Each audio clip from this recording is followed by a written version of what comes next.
Welcome back, everyone, to the deep dive, your daily dose of UPSC current affairs analysis. Yeah. It's March 8th, 2025 today, and this is part one. Part one. Of our deep dive into today's most, important events. Crucial happenings. Now, if you've been following along, some of these topics might sound familiar. Right. A little bit of revision. Which is great. Always good. Yeah. And for those who are new here, don't forget to hit that like button and subscribe to stay on top of your UPSC game. Absolutely.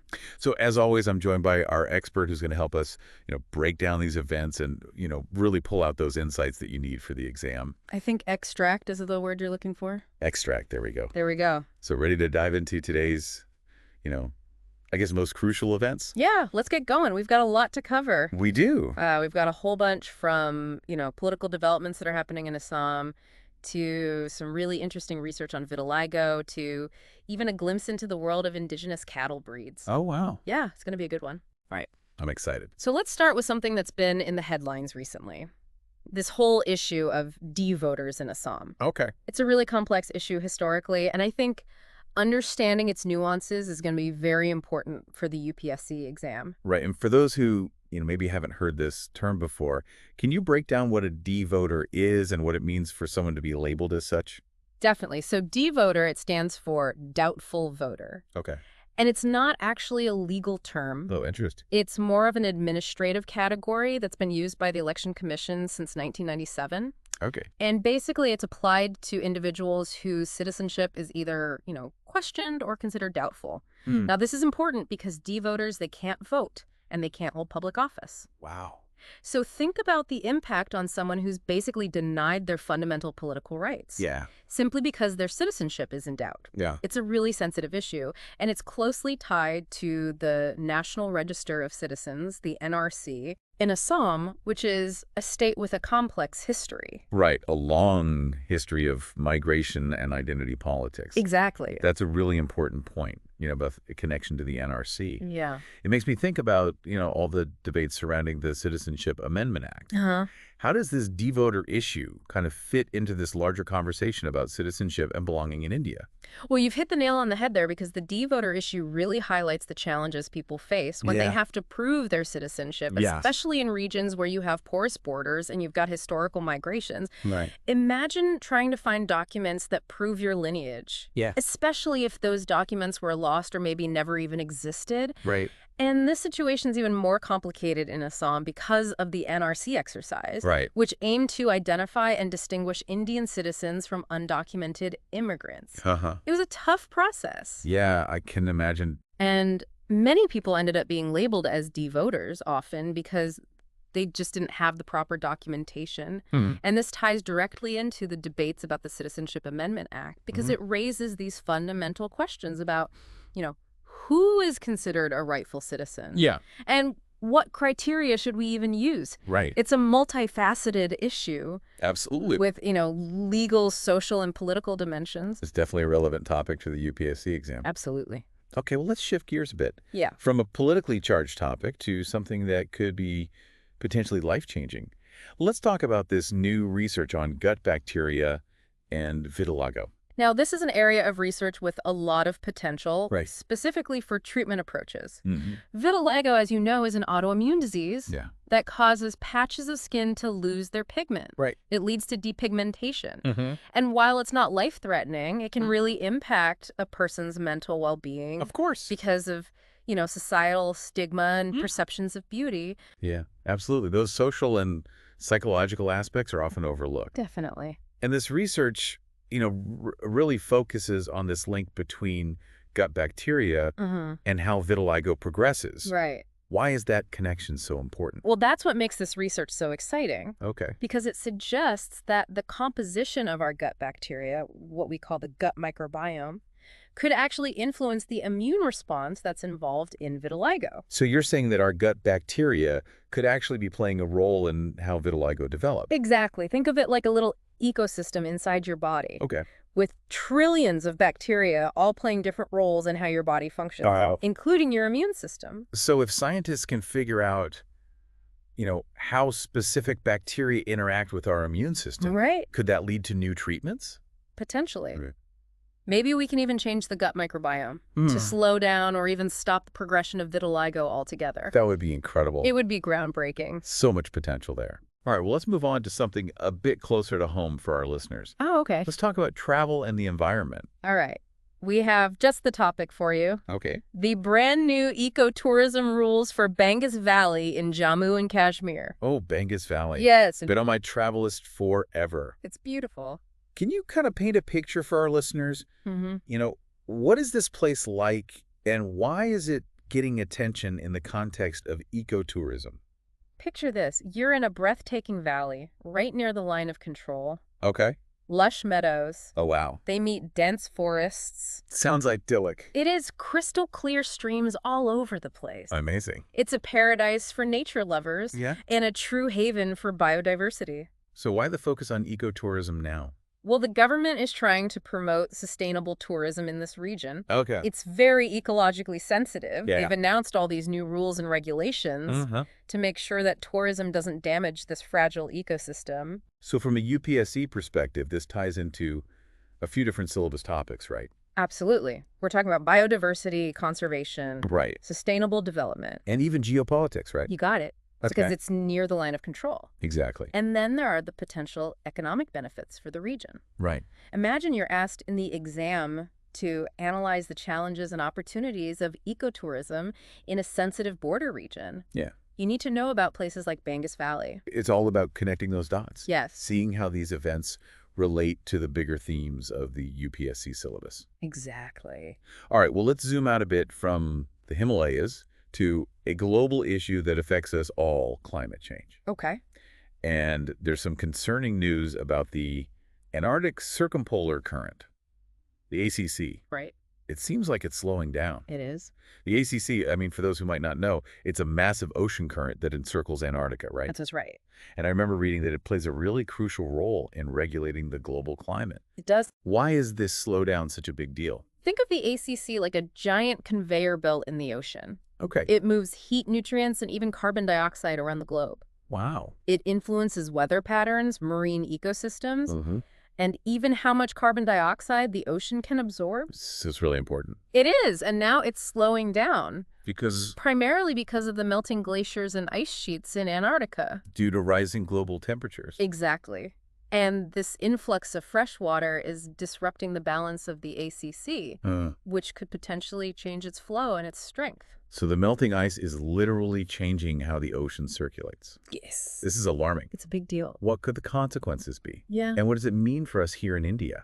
Well, imagine a domino effect. Okay. The ACC slowing down could lead to all sorts of consequences. What? First, it could disrupt weather patterns worldwide, potentially impacting monsoon systems, which are crucial for agriculture in India. Right. Think about unpredictable rainfall patterns, leading to droughts or floods. That would directly affect food security. Exactly, and the livelihoods of millions of people. Right. Second, the ACC regulates how much carbon dioxide the ocean absorbs, which is a major greenhouse gas. Right. If it slows down, the ocean might absorb less carbon dioxide. Which would worsen climate change. Exactly, and that would have serious consequences for India. Like rising sea levels, more extreme weather events, and changes in agricultural productivity. All crucial considerations for the UPSC exam. So this event in Antarctica could have ripple effects all the way to India. Exactly. It's all connected. All right, well, let's shift our focus back to India now. Okay. To a topic that's really important for those interested in environmental conservation. Okay. These new construction restrictions around the Biligiri Rangaswamy Temple Tiger Reserve yes. in Karnataka. It's a biodiversity hotspot. Right, nestled between the Western and Eastern Ghats. Home to all sorts of amazing creatures, tigers, elephants, and even the indigenous Saliga tribe. And these new restrictions are meant to protect the ecosystem, right? Yes, from the pressures of development. And this brings us to the concept of eco-sensitive zones, or ESZs. Right. Which come up a lot in the UPSC exam. They do. Can you explain what they are? Think of ESZs like buffer zones around protected areas like national parks and wildlife sanctuaries. They're meant to reduce the impact of human activities. So like a shield? Yeah, kind of. Right. Imagine a circle around the protected area. And as you move further out from the center, there are different rules about what activities are allowed. That makes sense. So the restrictions on construction around the Tiger Reserve, They fall under these ESC regulations. Okay. It's all about preventing things like habitat fragmentation, pollution, anything that could harm wildlife. So development shouldn't come at the cost of the environment. Exactly. It's about finding a balance. Now for our listeners, how can they connect this specific case to the bigger themes of sustainable development and environmental conservation in India? This is a perfect example of the balancing act India has to do. Between development and conservation. Exactly. Yeah. The UPSC exam often asks about these real-world scenarios. So think about it. You have a place rich in biodiversity, but there's pressure to develop it. Right. How do you balance the needs of local communities, the potential economic benefits, with the need to protect the environment? It's a tough question. It is, but cases like this can help you understand those complexities. It's not just about memorizing facts, but about understanding these real-world situations and applying those concepts from the syllabus. That's what makes current affairs analysis so crucial. Well said. All right, let's shift gears again. This time to technology. All right, a field that's transforming India rapidly. And there's some exciting news. The launch of AI Kosha by the Ministry of Electronics and Information Technology. I've heard the name, but can you explain what it is? Sure. And why it's generating so much buzz? Imagine a giant digital library. But it's all about artificial intelligence.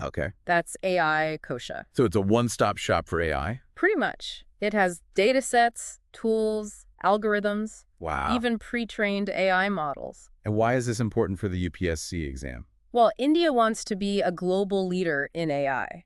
And AI Kosha is a big step towards that goal. It's a statement. It is. About fostering AI innovation. And making it accessible. To everyone, researchers, startups, students. Yes. It's about democratizing AI. So it's not just about the technology itself.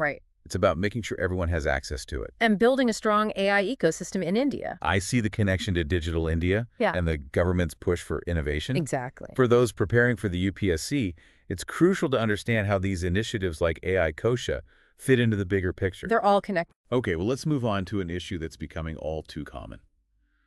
Unfortunately, the pollution in the Panchaganga River.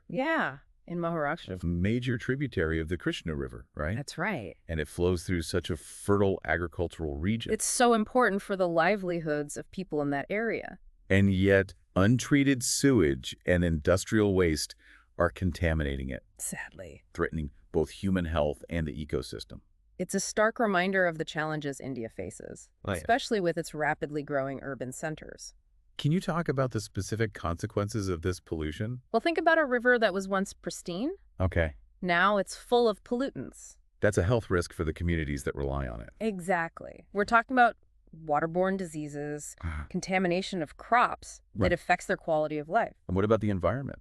It throws the whole ecosystem off balance. Aquatic life suffers, biodiversity declines. And the river can't even purify itself properly anymore. It's a prime example of how environmental degradation can have those cascading effects. It really is. On human health livelihoods and the overall sustainability of a region. It all ties together. Okay, well, let's end this segment on a positive note. With a program that's making a real difference in rural India. The Pashu Aushadhi Initiative. Oh, yes. This is a great one. Tell us about it. It's inspired by the success of the Pradhan Mantri Bharatiya Janaushadhi Kendras. And it aims to provide affordable, generic veterinary medicines to livestock farmers. Across India? So it's about improving animal health and easing the financial burden on farmers. Exactly. A lot of farmers rely on their livestock for their livelihood. Of course. So this program helps ensure their animals get the treatment they need. Which prevents outbreaks and improves productivity. It aligns perfectly with the government's goal of doubling farmers' income. And strengthening the agricultural sector. Which is so crucial for the Indian economy. Absolutely. Now, before we move on, I have to mention this fascinating fact I came across. What's that? The record-breaking sale of an Ongole cow named Vayatina 19 for a whopping 40 crore rupees. 40 crore? In Brazil. Wow, that's incredible. What's interesting is that the Nellore breed, which is known as Ongole in India, originated here. That's right. They're highly prized for their genetics. Heat resistance, disease tolerance. Making them ideal for breeding programs in tropical climates. They thrive in those conditions. So we have this indigenous breed from India fetching millions in Brazil. Yeah. But here in India, Ongole cattle are facing challenges. It's a strange situation. Could you shed some light on this? Well, while Ongo cattle are doing well in other parts of the world, their numbers have been declining in India. Why is that? It's a combination of factors: crossbreeding, habitat loss, and a lack of focus on preserving indigenous breeds.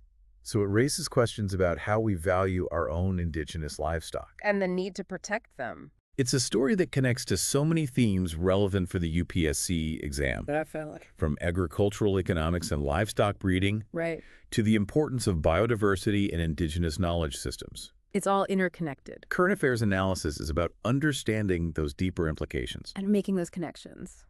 All right, let's conclude this part of our deep dive with a story about infrastructure. Okay. The approval of 2 major ropeway projects in Uttarakhand. Under the Parvatmala Pariyojana. These projects will connect Govind Ghat to Hemkund Sahib and Sonprayag to Kedarnath, right? Yes. The goal is to improve access to these pilgrimage sites. Boost tourism. And reduce congestion on the roads. It's part of the government's vision to improve connectivity in these hilly regions. Using sustainable and efficient transportation systems. From a UPSC perspective, this touches on several key areas, right? Absolutely. We're talking about infrastructure development, sustainable tourism, the challenges of transportation in the mountains. And even the economic and social impacts of improved connectivity. Exactly. Imagine a scenario where you're asked in the exam to evaluate the potential benefits and challenges of these projects in ecologically sensitive regions. You'd need to consider the environmental impact, Right. the economic viability, And the social implications. all while considering the government's goals and the needs of the communities. It's not just about knowing the facts about the Parvatmala Pariyojana. Right. It's about understanding the context. And the bigger picture. That's the beauty of current affairs analysis. It helps you connect the dots. Well, on that note, we'll wrap up part 1 of our deep dive into the most crucial current affairs of March 8th, 2025. Stay tuned for part 2, where we'll delve deeper into a new set of topics. We'll make sure you're well equipped to tackle any current affairs question that comes your way. Exactly. So until next time, keep those minds sharp and those aspirations high. We'll see you soon. It really does show that you need to think about development in a holistic way. It does. Okay, well, let's move on to a topic that's been all over the global headlines, the debate surrounding the NPT. The Nuclear Non-Proliferation Treaty. Yes, the NPT. It's a cornerstone of those global efforts, to prevent the spread of nuclear weapons. And promote peaceful use of nuclear energy. Right. It's a treaty with a complex history, though. It is. And there have been tensions and disagreements. Definitely. Which have raised concerns about its future. Yeah, for sure. For those who might not be too familiar with the NPT, can you give us a quick overview of its main objectives? Sure. Imagine a world where any country could develop nuclear weapons. That would be terrifying. Exactly. That's what the NPT is trying to prevent. Okay. It sets up a framework for international cooperation and disarmament. So it's about control and responsible use. Right. It has 3 main pillars, you could say. Okay. Non-proliferation disarmament and peaceful use of nuclear energy. So break those down for us. Okay, so non-proliferation means stopping the spread of nuclear weapons. To countries that don't have them already. Exactly. Then there's disarmament, which means the countries that do have nuclear weapons. They should be working to reduce their arsenals. Right. And finally, the peaceful use pillar. Which it encourages sharing nuclear technology. But only for things like energy production or medical applications. Exactly. It's about using this powerful technology responsibly. So the NPT is essentially a global agreement to, try to keep nuclear weapons in check. That's a good way to put it. What are some of the biggest challenges facing it today? Well, one of the biggest is the lack of progress on nuclear disarmament from the countries that already have these weapons. So some countries aren't living up to their end of the bargain. That's how many non-nuclear states see it.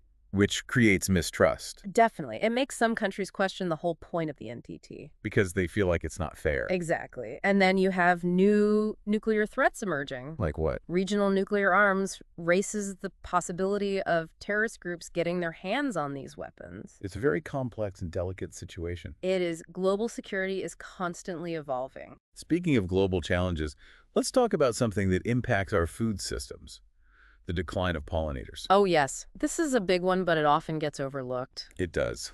Pollinators like bees and butterflies. They're essential for so many of the crops we rely on. They are, but their populations are declining rapidly. I've heard about the bees, but I never really thought about how crucial they are. Well, imagine a world without pollinators. Okay. Fruits, vegetables, nuts, coffee. They would become scarce. And expensive. Many plants wouldn't be able to reproduce. So crop yields would plummet. Exactly. Leading to food shortages, price increases, and even malnutrition. Wow, I had no idea it was that serious. It's a reminder that our ecosystems are interconnected. And that even small creatures like bees are essential for our survival. We depend on them more than we realize. It's a wake-up call to protect them. Absolutely. We need sustainable practices that ensure their survival. Well, from protecting pollinators, let's move on to something that's transforming our lives in a completely different way. Artificial intelligence. AI. It's full of potential, but it also raises some ethical concerns. I can see that. What are some of those concerns? Well, one big one is bias. Bias in how? In the AI systems themselves, they're trained on data. Right. And if that data reflects existing societal biases... the AI will perpetuate those biases. Exactly. Imagine an AI hiring system that discriminates against candidates